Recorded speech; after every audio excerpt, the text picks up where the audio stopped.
ഈ season start ചെയ്തപ്പോൾ നല്ല പ്രതീക്ഷയുള്ള 2 കണ്ടസ്റ്റന്റ്സ് ആയിരുന്നു ജാസ്മിൻ ആൻഡ് ഗബ്രി. രണ്ടുപേർക്കും നല്ല രീതിയിൽ സംസാരിക്കാനും കാര്യങ്ങൾ പ്രോപ്പറായി പറഞ്ഞു ഫലിപ്പിക്കാനും കഴിവുള്ളവർ തന്നെയാണെന്ന് തോന്നിയിരുന്നു. എന്നാൽ ഇവരുടെ ഒരു കോംബോ എപ്പോൾ വരാൻ തുടങ്ങിയോ അപ്പത്തൊട്ട് രണ്ടുപേരുടെയും ഗ്രാഫ് ഡൗൺ ആയ പോലെയാണ് തോന്നിയത്. പ്രത്യേകിച്ച് ജാസ്മിന്റെ. ആളുകളെ ചുമ്മാ ബ്ലഫ് ചെയ്യൽ തന്നെയാണ് ഇവരുടെ ലക്ഷ്യം എന്ന് ഷുവറാണ്. തുടക്കത്തിൽ തന്നെയുള്ള ഇവരുടെ ഓവർ അറ്റാച്ച്മെന്റ് കാണുമ്പോൾ അത് തന്നെയാണ് തോന്നുന്നത്. ഒരു 2-3 വീക്സ് കഴിഞ്ഞാണെങ്കിൽ പിന്നെയും കുറച്ചെങ്കിലും ആത്മാർത്ഥത ഫീൽ ചെയ്തേനെ. ഇത് തുടക്കത്തിൽ തന്നെ ആയതുകൊണ്ടും മാത്രമല്ല, പുറത്ത് ഒരു ബന്ധവുമില്ലാത്ത 2 പേർ 2-3 ദിവസം കൊണ്ട് ഇങ്ങനെ അറ്റാച്ച്മെന്റ് ആവില്ല എന്ന് തന്നെയാണ് ജെനുവിൻ പ്രേക്ഷകരുടെ മനസ്സിലും ഉണ്ടാവുക. മുന്നത്തെ സീസണുകളിൽ കേട്ടിട്ടുള്ള ഫ്രണ്ടാണ് എന്ന വൈബിൽ ഉള്ള ഡയലോഗും ഇതിനിടക്ക് പറയുന്നുണ്ട്.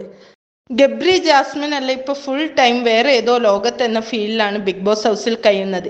എന്തായാലും 2 പേരും ഇൻഡിവിജ്വലായി ഗെയിം കളിച്ചു മുന്നോട്ട് കയറി വരണം എന്ന് തന്നെയാണ് ഒരു ബിഗ് ബോസ് പ്രേക്ഷക എന്ന നിലയിൽ എനിക്ക് പറയാനുള്ളത്.